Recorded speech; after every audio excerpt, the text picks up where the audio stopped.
एक बार महात्मा बुद्ध एक गांव में अपने शिष्यों सहित घने पेड़ की छांव के नीचे बैठे थे। आसपास के गांवों से बहुत से लोग अपनी मानसिक समस्याएं लेकर महात्मा बुद्ध के पास आ रहे थे। महात्मा बुद्ध उन सब की मानसिक परेशानियों का समाधान देते। सब लोग खुशी खुशी अपनी समस्याओं का समाधान पाकर वहां से लौट रहे थे।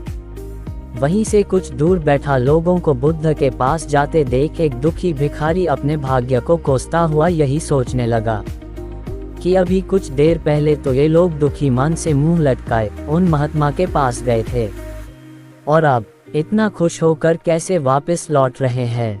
आखिर माजरा क्या है, जरा मैं भी जाकर देखूं कि वो महात्मा ऐसा कौन सा खजाना बांट रहा है इन लोगों को। वे इतने प्रसन्न हुए कि उनके चेहरे लाल हो गए। जब वो दुख भिखारी कुछ नजदीक गया तो उसने देखा कि ये महात्मा तो लोगों को प्रवचन देकर लोगों के दुख का निवारण कर रहे हैं। ये देखकर भिखारी के मन में भी तीव्र इच्छा हुई कि क्यों न मैं भी इन महात्मा को अपना दुख बताऊं।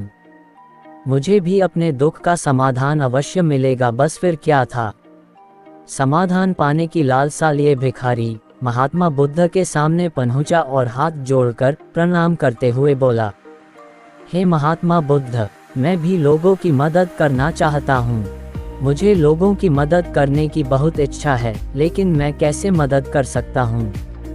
मैं बहुत गरीब हूँ।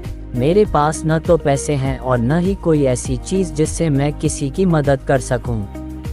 मैं कोशिश करने पर भी किसी की मदद नहीं कर सकता।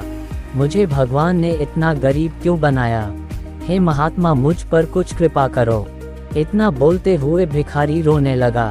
महात्मा बुद्ध बोले, आप बहुत अज्ञानी हैं, क्योंकि आप अभी तक इस भ्रम में जी रहे हो कि तुम्हारे पास कुछ नहीं, जबकि दूसरों को कुछ देने के लिए तुम्हारे पास बहुत कुछ है।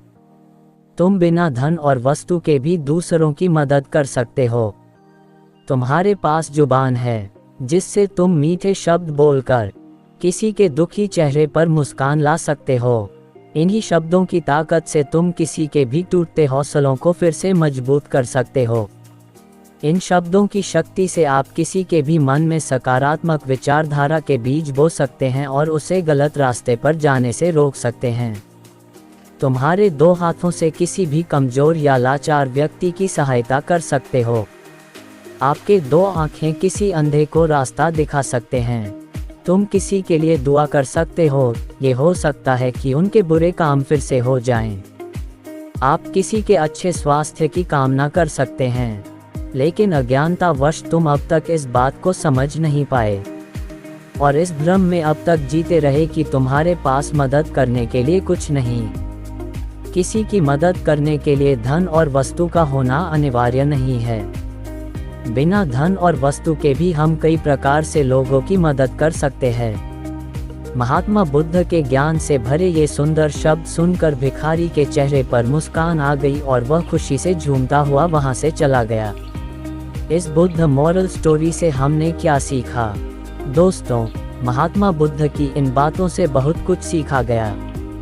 आजकल बहुत से लोग ये सोचकर दुखी होते हैं कि मेरे पास ये नहीं है, बल्कि जो आपके पास है उसी में संतुष्ट रहना सीखें और बिना मतलब के लोगों की मदद करें।